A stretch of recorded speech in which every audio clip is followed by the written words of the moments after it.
un petit mot sur les maladies rares. Donc je vais d'abord vous parler de qu'est-ce que c'est une maladie rare, où est-ce qu'on peut trouver des informations, les pièges, et puis qu'est-ce qu'on fait pour se faire une idée de ce qu'on doit faire ou ne pas faire. Donc une maladie orpheline, ce n'est pas la même chose qu'une maladie rare. Une maladie orpheline, c'est une maladie où il n'y a pas de traitement, pas encore de traitement actuel. Une maladie rare, c'est celle dont la prévalence est inférieure à 1 sur 2000 dans la population générale. Mais c'est un terme un peu compliqué parce il peut y avoir des zones où il y a plus de gens qui ont une maladie qui est rare dans le reste du monde. Donc par exemple, ou du recrutement local. Si vous faites beaucoup de scoliose, vous êtes probablement familier avec la maladie de Duchenne comme myopathie. Si vous faites beaucoup de cardiaque avec le syndrome de Dijorge ou la microdélétion du chromosome 22, donc il y a des choses comme ça auxquelles on peut être plus familier simplement par son métier ou l'endroit où on vit. Et ici, vous avez l'hémoglobine Bombay à La Réunion, qui est le seul endroit au monde où ça existe. Donc vous êtes peut-être plus familier que n'importe où. Vous êtes les experts de l'hémoglobine Bombay, quoi. Alors que dans le monde entier, les gens ne savent pas. Donc il y a plus de 7000 maladies rares connues, mais elles n'ont pas toutes un effet, une implication sur l'anesthésie. Mais voilà, pour vous donner une idée du nombre. Oui. Nous, par notre métier, on est quand même peu exposé aux maladies rares et on ne le fait que dans une période courte mais critique. On fait une période courte, c'est l'anesthésie, éventuellement le post-op, et c'est critique parce que l'enfant, le patient est à jeun, on va peut-être avoir des problèmes hémodynamiques ou respiratoires ou autres. Il y a peut-être des médicaments qu'on ne peut pas utiliser. Donc, c'est pour ça qu'on doit s'y intéresser. Et souvent, le problème avec nous, c'est que souvent, on dit que c'est une maladie rare la première fois qu'on y est exposé. Donc, on dit, tiens, il y a un patient avec une hyperparathyroïdie, c'est pas si rare que ça. Mais si c'est la première fois que vous le rencontrez, ben, vous allez être un peu perdu. Donc c'est pour ça qu'il faut avoir des bonnes sources d'informations. Alors qu'est-ce qu'on a? On vous dit, voilà, madame arrive avec telle maladie qui est connue ou suspectée. Vous voulez savoir qu'est-ce que c'est, qu'est-ce que je peux faire, qu'est-ce que je ne peux pas faire. Vous avez un enfant qui arrive avec une malformation. Là, vous dites, oula, qu'est-ce que je peux faire là? Là, tantôt dans le bus, j'ai vu un enfant avec une holoprosencéphalie. C'est le deuxième que je vois dans ma vie. Donc, mais dit, oh mince. Oui, sûrement, mais donc il y a des choses comme ça. Et puis, il y a des occasions où on peut démontrer notre intelligence à nos collègues qui parfois nous dénigrent. C'est quand on fait le diagnostic. Hein, vous faites une anesthésie qui se passe bien, et puis il y a un truc qui n'est pas bien. Je vous montrerai un exemple tout à l'heure. Et alors vous dites, attention là, tac, et on arrive avec un diagnostic parce que vous avez fait attention. Et ça, c'est très bien. Et vous allez y prendre plaisir, oui. Alors, on fait quoi? On fait un truc habituel, c'est pour aider au diagnostic, donc IRM, biopsie de toutes sortes. Ou bien des procédures liées à la pathologie, vous devez mettre une gastrostomie ou corriger une malformation, un bec de lièvre ou un truc. Ou bien c'est des choses qui arrivent à tous les enfants, une fracture, une appendicite. Donc, on a toute la palette des choses qu'il faut faire, oui. Alors, les questions auxquelles on veut répondre, c'est quoi? C'est quoi ce truc? C'est simplement un syndrome polymalformatif, par exemple le VACTERL, c'est une maladie métabolique, là c'est important parce que est-ce que je dois donner du glucose, est-ce que je ne dois pas en donner, enfin bon. Ou est-ce que c'est une myopathie? Attention, pas de cello, qu'est-ce que je dois faire? Est-ce que le risque anesthésique est accru? Est-ce qu'il y a d'autres organes qui sont atteints auxquels je dois faire attention? Et est-ce que je dois prendre des précautions particulières? Est-ce qu'il y a un risque d'hyperthermie maligne, par exemple? Oui. Donc, où est-ce qu'on peut trouver de l'information? Il y a des bouquins. Pas de problème. Le problème des bouquins, c'est qu'au moment où ils sont publiés, il y a 2, 3, 4 ans qui sont passés. Donc, vous risquez de rater un peu d'informations. En termes de... Comme les choses avancent vite, en termes de fraîcheur d'information. Donc le mieux, c'est d'aller voir sur Internet. Donc il y a Google, mais attention, on va en parler tout de suite. Orphanet, avec Orphanet, c'est une source essentielle parce que vous aurez un résumé par un expert. Et il y a même un journal qui est accroché à ça, mais vous n'aurez jamais d'anesthésie dedans. Il y a des autres trucs comme Rare Disease ou GARD, ça c'est des choses américaines, ou Up to Date. Il y a parfois aussi les sites générés par les associations de parents, qui peuvent être utiles. Mais souvent, du point de vue de l'anesthésie, c'est pas top, et parfois il y a des mauvais messages. Donc, mais enfin, c'est une source, oui. Si vous voulez prendre une source d'information sur l'anesthésie elle-même, vous pouvez faire Orphanet, et il y a des fiches Orphan, des fiches d'urgence, mais aussi Orphan Anesthesia. Orphan Anesthesia, c'est fait par les Allemands, mais il y a une traduction espagnole et une traduction anglaise. Il y a la DARPEF, donc via la DARPEF, vous pouvez aller aux maladies rares chez l'enfant. Et alors, vous pouvez avoir aussi des forums de discussion. Donc, dans une société, vous pouvez faire partie d'un groupe, vous pouvez dire, tiens, j'ai vu un enfant avec tel truc en consultation, qu'est-ce que je peux faire? Donc, parfois, vous aurez quelqu'un qui dit, bah, j'ai eu il y a quelqu'un qui est devenu expert là-dedans et qui va vous donner une réponse. Donc, ça vaut aussi la peine parfois de faire appel aux collègues par Internet. Ça, c'est le site dont a parlé Laurent tout à l'heure. Vous voyez, il y a plus de 2000 entrées, et donc ils sont par ordre alphabétique, et vous avez une petite description, et qu'est-ce qu'il faut faire, et quelques références. Et vous avez un index recherche. Donc si vous cliquez là, vous pouvez mettre, par exemple, fente palatine et syndactylie. Vous mettez ça, et vous allez avoir, les 4 ou 5 maladies où on peut avoir syndactylie et fente palatine. Ça vous permet peut-être d'avoir d'autres éléments qui vont orienter, vous dire, bah, c'est telle maladie, attention, il faut faire attention à ça. Donc ça peut être un outil utile pour vous, et aussi ça peut dire après au pédiatre, est-ce que tu ne crois pas que ça pourrait être ça? Alors, quelle est la qualité des informations qu'on a? Ou bien c'est basé sur l'évidence. On a plein de publications, c'est rarissime. Ou bien c'est basé sur une expérience limitée, quelques séries, quelques case reports. Ou bien c'est basé sur la théorie. Donc beaucoup de maladies métaboliques, on ne sait pas. Mais ce qu'on fait, on va regarder quelle est la maladie métabolique et comment les métaboliciens la traitent en cas de décompensation. Et alors on va dire, voilà, pour l'anesthésie, je dois faire ça. Je dois donner du glucose 10%, machin, truc. Donc, c'est certainement une bonne façon de voir, on n'a rien d'autre, mais c'est parfois un peu exagéré. Le mieux, souvent, dans ces cas-là, c'est de demander au neuropédiatre qui s'en occupe. Et puis, c'est parfois basé sur une certaine analogie. Alors, maladie de Duchenne, c'est la myopathie la plus fréquente. On dit, ben voilà, il a une telle myopathie qu'on ne connaît pas, ben on va faire comme si c'était un Duchenne.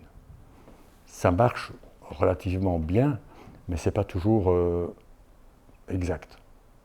On peut parfois, par exemple, les Duchenne, on ne peut pas utiliser l'allogénée, mais il y a beaucoup de myopathies où on peut utiliser la jaunée. Donc c'est parfois compliqué de devoir piquer un enfant qu'on aurait pu endormir au masque. Alors, est-ce que c'est valide? Attention, dans Google, quand vous prenez la page de Google, les premiers trucs que vous voyez sur la première page, ce n'est pas qualitatif. C'est simplement le nombre de clics. Donc l'endroit le plus visité est le premier. Donc méfiez-vous, même si c'est de la science, de temps en temps, il y a des gens qui trichent un peu et qui cliquent. Donc il faut bien regarder. Deuxième chose, la source et la date. Si vous avez un truc qui date de 1989,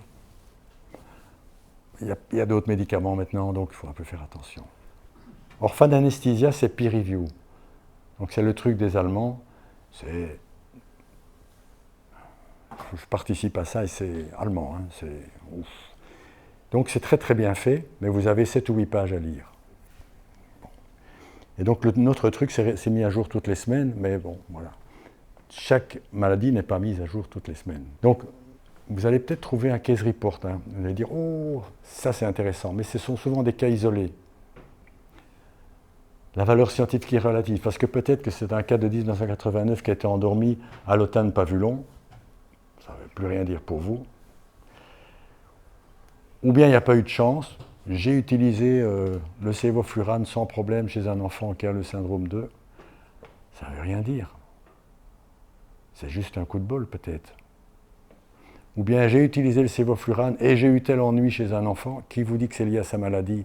Il a fait un laryngospasme. Oui, le laryngospasme n'est peut-être pas lié à sa maladie, c'est peut-être à l'anesthésie. Donc, c'est parfois compliqué de se faire une opinion.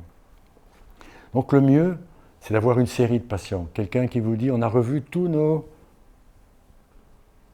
maladies de XY qu'on a eues en 10 ans dans notre service.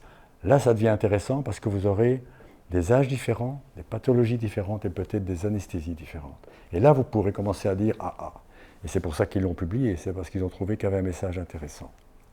Alors l'information qu'on a, ce n'est pas toujours non plus top, parce qu'on vous décrit la maladie, Donc on vous décrit la maladie, on décrit la maladie comme on la décrivait il y a 10 ans, comme ceux-là il y a 10 ans on la décrivait il y a 20 ans. Et en fait, de nos jours, il y a beaucoup de progrès qui sont faits. Il y a les thérapies géniques, il y a les greffes de moelle, il y a les greffes d'organes qui font que l'évolution des maladies a changé. Il y a des enfants, on vous dit, mortalité avant 5 ans, et maintenant il y en a de 20 ans.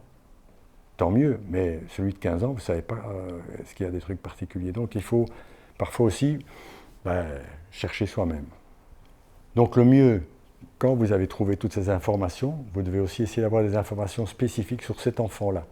Donc il y a le pédiatre qui s'en occupe, qui le suit depuis X années. Donc là, il peut vous dire, attention, il est sensible à ça. S'il fait de la fièvre, fais gaffe. Donc là, il y a des trucs très, très importants pour vous, d'un point de vue clinique.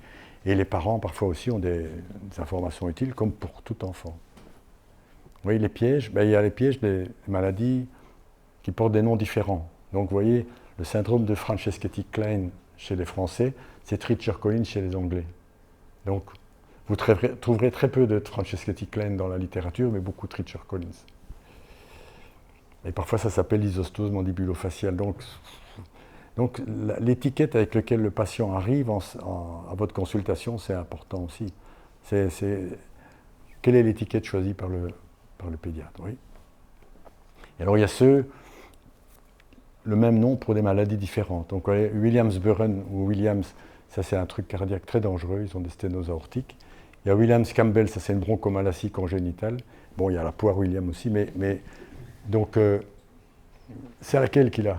On lui dit, il a un syndrome de Williams. Ah oui, lequel? Donc là, bon, dans le dossier, vous trouverez vite, mais c'est pour dire que parfois, c'est pas si simple que ça. Un truc, c'est que la génétique, c'est très complexe. Donc vous voyez ici un mélange entre un âne et un zèbre, oui. Donc quand moi j'ai fait mes études au siècle dernier, on disait, il y a un gène, une protéine, une fonction, un phénotype. Simple. Maintenant, ouf! Oh là là! Donc il y a beaucoup de gènes qui n'ont pas de fonction, et en fait ils font que réguler les autres. Mais donc, quand c'est un de ces gènes-là qui dysfonctionne, c'est bon. Il y a les mitochondries, il y a les facteurs épigénétiques, donc tout l'environnement qui varie aussi, la méthylisation. Donc c'est beaucoup plus compliqué que ça. Et donc vous pouvez avoir dans la même famille des gens qui ont la même mutation et qui s'expriment de façon différente. En gros, c'est la même chose, mais ce sera d'une sévérité qui peut changer de façon très importante. Oui. Il y a un enfant qui arrive avec ce truc-là, une duplication du pouce. Donc ça a l'intérêt d'avoir un moteur de recherche, comme je vous ai montré tout à l'heure. Vous mettez duplication du pouce et vous allez avoir... Wow. Et là, vous pouvez commencer à chercher à quoi ça ressemble. Alors vous allez dire, c'est académique, quoi, de dire, ouais, non, ça peut avoir l'intérêt, oui. Donc vous voyez ici, c'est un enfant qui avait une imperforation anale et il avait une duplication du pouce. Donc on a fait une transposition anale, duplication du pouce, et on a vu quoi? Mais qu'ils ont parfois une agénésie d'un rein, un reflux vésico-urétéral, et parfois des problèmes de surdité. Donc pour vous, c'est important de voir, tiens, oh là, ces reins, qu'est-ce qui se passe? Et pour la suite, ça vaut la peine aussi de l'envoyer aux ORL pour dire est-ce qu'il n'y a pas une surdité appareillée. Donc c'est pour l'anesthésie et parfois pour l'enfant aussi. Oui. C'est pour la même chose pour les fentes labiales et labiopalatines. Vous voyez, si c'est une lèvre, il n'y a que 8% de chance. Si c'est un palais, 22%. Si c'est les deux, 28%. Donc là aussi, c'est important. Et par exemple, là où je travaillais, il y a systématiquement tous les enfants qui avaient une fente, mais ils avaient le réco cardiaque, le réco rénal et le réco cérébral en période néonatale, juste pour s'occuper du reste, pas que de la fente. Oui. Donc, quand vous avez une malformation congénitale, il faut exclure la présence d'autres anomalies, soit par votre examen clinique, soit si vous avez des pistes comme celle que je viens de montrer en demandant ces examens, qui ne sont pas nécessairement bien bons pour vous. Il y a des pièges. Par exemple, la maladie n'est pas encore suspectée. Donc la maladie myopathie de Duchenne. Dans 50% des cas, c'est une mutation nouvelle. Donc il n'y a pas d'histoire familiale. Quand on vient vous dire oh, le cousin a une myopathie de Duchenne, là, il faut faire attention. Et s'il n'y a pas d'histoire. Et donc l'âge moyen de diagnostic, c'est 3 ans et demi. Donc il y a beaucoup d'enfants qui ont déjà été endormis avant 3 ans et demi. Donc ça, il faut faire attention à ça. Donc il faut regarder. Donc un enfant qui ne marche pas 2 ans, il faut demander pourquoi. Ce n'est pas nécessairement une myopathie, ça peut être autre chose, mais il faut avoir une réponse. Ou l'enfant qui marche comme un canard, comme ça. Si vous avez un enfant qui marche comme ça, qui arrive, il a peut-être une luxation de hanche, mais ça peut être une myopathie. C'est les Duchenne, ils marchent comme ça. Et personne ne le sait. Parce que, ben, voilà, tout le monde ne va pas chez son pédiatre tous les mois, quoi. Les maladies de Hurler. Donc, Hurler, c'est une mucopolysaccharidose. Donc, c'est difficile à intuber, faciès, grossier, comme ça. 38% ont eu au moins une AG avant qu'on fasse le diagnostic. Ils ont tous une hernie ombilicale. Donc, on les opère d'une hernie ombilicale, on ne sait pas que c'est un Hurler. La maladie n'est pas encore très évidente ni importante à ce moment-là, mais c'est pour dire que parfois on peut passer à côté du diagnostic. De temps en temps, ça arrive, quand on vous dit c'est telle myopathie, et puis c'est une autre, 10 ans après, bon, ben ça c'est comme ça, vous n'y pouvez rien, il faut garder ça en tête. Oui. Alors, quelles sont les questions qui nous intéressent? Alors, le mieux c'est d'utiliser un pense-bête.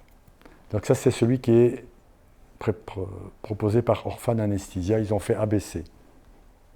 Donc A pour airway, B pour blood, C pour cardiaque, D pour drugs, médicaments, et E pour environnement. Et ça permet, quand vous avez lu tout le dossier, les articles sur Internet, vous vous dites qu'est-ce que j'ai besoin pour cet enfant? Est-ce qu'il a des problèmes d'intubation, des problèmes d'hémostase? Est-ce qu'il y a un risque de décompensation cardiaque? Il y a plein de choses qu'on peut mettre. Et vous faites votre petit tableau. Et en fonction de ça, vous faites votre plan d'anesthésie. Et ça permet aussi de faire circuler l'information dans votre équipe. Donc, si ce n'est pas vous qui l'endormez, voilà. S'il va en réa après, les réanimateurs ont une fiche de ce qu'il faut faire, pas faire, à quoi il faut faire attention. Oui. Il y a un autre système qui existe qui s'appelle Narco. C'est juste pour vous montrer, c'est des outils. Vous choisissez celui que vous voulez. Ça, c'est neurologique, airway, respiratoire, cardiovasculaire. C'est toujours la même chose. Donc, vous faites la synthèse de tout de nouveau, données théoriques, situation spécifique, évolution récente, et vous faites un truc avec ça. Oui. Donc, neurologique, bon, vous voyez tout ce qu'on peut noter, un retard de développement, des convulsions, contrôlées ou pas. Est-ce qu'il est spastique ou hypotonique? Est-ce qu'il a un traitement? Intubation ou ventilation difficile, risque de régurgitation d'inhalation. Pour respiratoire, il a une hyperactivité bronchique, ou syndrome restrictif ou obstructif, apnée du sommeil, infection fréquente, chronique. Donc ça vous permet de contrôler tous les éléments qui sont importants pour nous. Cardiovasculaire, vous voyez, malformation, cardiomyopathie, fragilité des vaisseaux, et autres, c'est le régime, la tolérance du jeûne, l'aspect psychologique, problème de communication. Donc on peut mettre tout là-dedans, oui. Il y a un truc qu'il faut bien oublier, c'est l'âge. Donc ce système prend tout en compte, mais il ne prend pas le fait qu'il y a des choses qui s'aggravent avec l'âge, ou qui se décompensent avec l'âge. Donc il faut faire attention à ça. Et il y a des choses qui s'aggravent, il y a des choses qui vont mieux avec l'âge. Donc méfiez-vous. Donc par exemple, on sait qu'en général, le risque anesthésique diminue quand l'âge augmente, mais par exemple, pour les mucopolysaccharidoses, c'est l'inverse. Pour le Treacher-Collins ou Franceschetti-Klein, c'est l'inverse. Oui. Alors comment est-ce qu'on fait? Mais vous voyez, vous avez un système, vous pouvez combiner, ça s'appelle Narco-SS, il y a le risque anesthésique et le risque chirurgical qui sont combinés. Et donc vous voyez, vous prenez ici Narco, et en fonction qu'il n'y a rien, quelque chose d'important ou de très important, vous faites un peu comme un score d'Agba, vous mettez une cotation. Pour SS, c'est le risque de chirurgical. Est-ce que c'est quelque chose de non invasif superficiel? 0. Chirurgie élective peu invasive, moins de 60 minutes, 1. Chirurgie lourde ou urgence ou plus de 60 minutes, 2. Et alors vous faites votre addition. Et donc qu'est-ce qu'il y a? Bien, si vous avez un risque faible, si le total est de 0 à 4, et il n'y a personne qui est au-dessus de 1, vous avez droit à 1. Modéré, c'est 5 à 6, aucun au-dessus de 1. Et très important, 7 à 9 ou au moins 1 qui est au-dessus de 2. Et si vous avez un total qui est au-dessus de 9, là, il faut vraiment discuter. Probablement qu'il y a un risque majeur et que ça vaut la peine de faire une réunion multidisciplinaire en se demandant où est-ce qu'on va. Oui. Donc, un petit exemple. Dans un enfant qui a une trisomie 21, quelque chose qu'on connaît. Donc, il a un retard mental, il est un peu hypotonique. Ce qu'on sait, c'est qu'il a une grosse langue, ça on apnée du sommeil, sténose sous-glottique, infection fréquente, malformation cardiaque, et il vient pour un accès veineux difficile. Ils sont tous sensibles au sévoflurane et un risque de leucémie. Oui. Quand on regarde l'enfant qu'on a, celui qu'on a devant nous, en fait son retard mental est léger et sa hypotonie est modérée, donc 1. Il a eu les amygdales végétation à 3 ans, il a été facile à intuber à l'époque avec une sonde d'une taille plus basse que l'âge, donc de nouveau 1. Infection fréquente, là votre auscultation cardio-pulmonaire est normale. Malformation cardiaque, il a été opéré d'une CIA à 6 mois et son écho est normal, donc l'écho il y a quelques mois. Il est difficile à piquer, il est sensible au CEVO, et sa numération formule est normale, donc il n'y a pas de leucémie. Donc vous arrivez, donc vous avez un score qui est raisonnable, vous pouvez y aller. Si par exemple il venait pour autre chose que je ne sais plus pourquoi il vient, pour une hernie, s'il venait pour un ICEN, pour autre chose, donc vous pouvez avoir donc ça permet de stratifier le risque chirurgical et le risque anesthésique, et ça permet de discuter avec les collègues. Donc c'est un peu un autre but que le ABCD que je vous ai dit au début, mais c'est utile quand même, et ça peut aussi servir de fiche. Oui. Attention, oui, un train peut en cacher un autre, parce qu'il ne faut pas oublier, ce qui arrive souvent, on vous dit à un enfant qui a telle maladie, vous êtes focalisé sur la maladie, oh là là, et puis il sort et je ne l'ai pas pesé. Enfin, les trucs quoi. Donc il faut faire attention, il faut reprendre la systématique comme pour tout enfant. Regardez tout. Est-ce qu'il y a une anamnèse particulière? Est-ce qu'il y a des allergies, troubles de l'hémostase? Tout ce que vous faites d'habitude. Est-ce que papa fume? Est-ce qu'il a des belles veines? Et voilà. Il ne faut pas oublier ça parce que ce serait trop bête d'avoir des ennuis pour quelque chose de classique qu'on a laissé, qu'on n'a pas vu. Alors, petite histoire pour terminer. Donc c'est un enfant de 8 ans. Hasard. Il a été opéré déjà 2 fois, mais on ne sait pas pourquoi. Et il vient pour strabisme. Donc il a été endormi au CEVO, un mipropofol, Sufinta, masque laryngé, ça a duré 30 minutes, pas de souci. Donc ça s'est passé le matin, et puis à 4 heures de l'après-midi, on téléphone en disant il a des drôles d'urine. Qu'est-ce que vous faites? Vous le laissez partir. Il faut savoir c'est ce que c'est une hématurie, ou une hémoglobinurie, ou autre chose. Donc vous allez demander au labo de regarder s'il y a des globules rouges. Si c'est hématurie, bon ben voilà, c'est plutôt le néphrologue. Si c'est hémoglobinurie, ben, c'est plutôt l'hématologue. Si c'est autre chose, ben, ce sera l'autrologue. Donc ça permet déjà de se faire une idée. Ici, ils ont dit que ce n'était pas une hématurie. Donc c'était autre chose. On était embêtés parce qu'en fait, il y a des examens que même à Saint-Luc, on ne fait pas tous les jours. Donc là, on a tout de suite dit, bon, ce n'est pas des urines, ce n'est pas une hématurie, c'est autre chose. Donc on a fait une prise de sang et on a regardé quoi?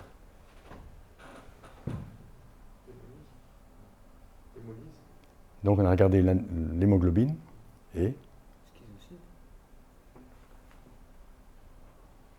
les CPK. Parce que ça pourrait être une rhabdomyolyse. Et donc ces CPK étaient à 20 000. Son potassium à 6. Donc il avait fait une rhabdomyolyse sur sévoflurane. Et donc, on l'a gardé, on l'a protégé, enfin voilà. Et donc il a eu mise au point. Nous, on pensait myopathie, les neuropédiatres pensaient une maladie métabolique aux acides gras. Et c'était une myopathie de Becker. Myopathie de Becker, c'est une myopathie, c'est la forme moins grave de myopathie de Duchenne. Alors vous allez me dire, bon, donc ça va. Et après, on a réinterrogé la maman, parce que quand même. Alors, elle nous a dit que c'est vrai qu'à l'école, il courait quand même moins vite que les autres. Mais ça ne fait pas partie de l'interrogatoire systématique. Et je pense que si on demandait ça à tout le monde, on aurait des faux positifs. Enfin, c'est pas possible. Mais c'est pour dire que parfois, il y a des informations qui existent, mais que les parents ne pensent pas à dire et que nous ne pensons pas à demander parce que non plus, on n'en finirait pas. Donc, un autre exemple, une jeune fille de 18 ans qui vient pour une appendicite. Tout se passe bien, nickel. Le lendemain, à midi, elle est bizarre. Les gens la trouvent bizarre. Ses parents disent qu'elle est bizarre. Le soir, elle est en coma. Ils font une prise de sang, elle a un ammonium. Donc on la met sous Mars, donc sous voie artificielle. Et en fait, elle avait une forme très rare d'une maladie de cycle de l'urée. Qui était, bon, c'est la première fois qu'elle était opérée. Donc elle ne supportait pas le jeûne, une chose, mais elle ne supportait pas un excès de protéines. Quand elle prend trop de protéines, elle ne se sent pas bien. Et donc depuis qu'elle était petite, elle avait une aversion pour la viande. Donc elle avait bien senti qu'elle mangeait de la viande, elle ne se sentait pas bien. Si vous avez demandé à tous les adolescents s'ils aiment la viande, on n'a pas fini, quoi. Mais c'est pour dire que parfois, il y a des informations essentielles qui passent. Parce que moi, ma petite fille, elle est végétarienne, ben oui, c'est pas une aversion pour la viande, c'est pas la même chose. Mais donc, il y a parfois des informations utiles comme ça qui... Elle en est sortie aussi, mais donc ça, c'est pour vous montrer qu'on peut se montrer malin après. On n'a pas laissé passer le gosse. Et donc, ce que je voudrais insister, c'est le réflexe métabolique. Donc, si vous avez un enfant qui se réveille, mais trop lentement, pourtant, il n'a pas froid, il n'a pas reçu de trop, enfin bon, qui est en coma, qui convulse alors qu'il n'est pas épileptique, qui a une rhabdomyolyse, c'est l'exemple, qui a une acidose métabolique de, vous ne savez pas pourquoi, il n'est pas bien, il y a un truc, on fait une prise de sang juste pour voir, et oh, qui a des signes d'hypertension intracrânienne, et que vous ne savez pas quoi, il faut avoir un réflexe rapide de faire glucose, lactate, ammoniac, iono, éventuellement une gazo, mais ça c'est pas un des points, et avoir un avis neuro pour voir éventuellement un CT scan, parce que s'il y a un œdème cérébral, ben, il y a un traitement de l'œdème cérébral. Vous ne ferez pas le diagnostic tout de suite, mais vous pouvez au moins avoir un traitement symptomatique pour lui sauver la vie et permettre un diagnostic ultérieur. Oui. Une maladie rare, c'est toujours un challenge pour nous, parce que c'est un enfant fragile, et n'oubliez pas, pour la famille, il est précieux. Tous les enfants sont précieux, mais les parents d'un enfant qui a une maladie chronique, c'est très chaud. Donc il y a un stress familial. Ils ont très peur. Ils ont parfois beaucoup réfléchi avant d'accepter qu'on l'endorme. Pour nous, c'est un défi, à tout point de vue. Et je pense qu'il y a encore un truc. Voilà. Travail d'équipe, communication. Travailler avec les autres spécialistes et communiquer entre eux et être sûr que tout le monde sera là le jour si jamais on a besoin d'un avis.